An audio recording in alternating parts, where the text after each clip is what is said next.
सिद्धेश खानविलकर या तरुणाच्या आर.के. बँक्वेट्स मंगल कार्यालय व लॉनचे उद्घाटन शुक्रवारी सायंकाळी संत शांतिगिरी महाराज यांच्या हस्ते करण्यात आले.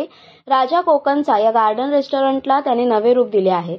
याप्रसंगी शिवसेना दक्षिण रायगड प्रमुख प्रमोद घोसाळकर, उपजिल्हाप्रमुख रमेश मोरे, उपमुख्यमंत्री एकनाथ शिंदे यांच्या कार्यालयातील सहसचिव नितीन दळवी, विशेष कार्यकारी अधिकारी अलगुडे, स्वीय सहाय्यक भोसले, डॉ. श्रीकांत तोडकर, शशिकांत शिंदे, महाडचे नायब तहसीलदार पाटील, पोलादपूर सहाय्यक गटविकास अधिकारी हंबीर, विस्तार अधिकारी अनिल शिंदे, ग्रामविकास अधिकारी मेघना भोसले, पार्लेचे सरपंच शिंदे, लोहारे सरपंच दीपक पवार, तुर्भे सरपंच संभाजी जाधव, ग्रामविकास अधिकारी संघाचे पोलादपूर अध्यक्ष अनिल पवार, कॉन्ट्रॅक्टर वसंत जाधव आदींसह अनेक मान्यवर व्यासपीठावर उपस्थित होते. सकाळी ब्रह्मवृंदाकडून गणेशपूजन, वास्तुपूजन, होमहवन करण्यात आल्यानंतर सायंकाळी उद्घाटनाचा सोहळा पार पडला.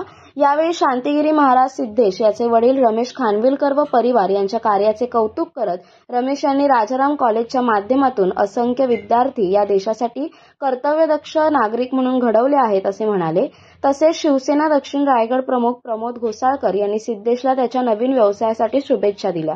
या प्रसंगी सामाजिक व माहितीचे अधिकाराचे कार्यकर्ते रमेश खानविलकर यांनी नव्या रूपातील राजा कोकणचा गार्डन रेस्टॉरंटचे उद्घाटन झाल्यानंतर जनतेला अधिकाधिक सुविधा देणारे मंगल कार्यालय डेस्टिनेशन वेडिंगच्या जमान्यातील आदर्श ठिकाण ठरण्यासाठी प्रयत्न करण्यात आल्याची माहिती दिली. या उद्घाटन समारंभाला उपस्थित शेकडो मान्यवरांना शाल, श्रीफळ, फेटा परिधान करून शांतिगिरी महाराज यांच्या हस्ते सन्मानित करण्यात आले. यावेळी हॉटेल कर्मचाऱ्यांना देखील सन्मानित करण्यात आले. कोकणासह परिसरातील ताज्या घडामोडींसाठी सागर डिजिटलला सबस्क्राईब करा आणि नोटिफिकेशनसाठी बेल आयकॉनवर प्रेस करा.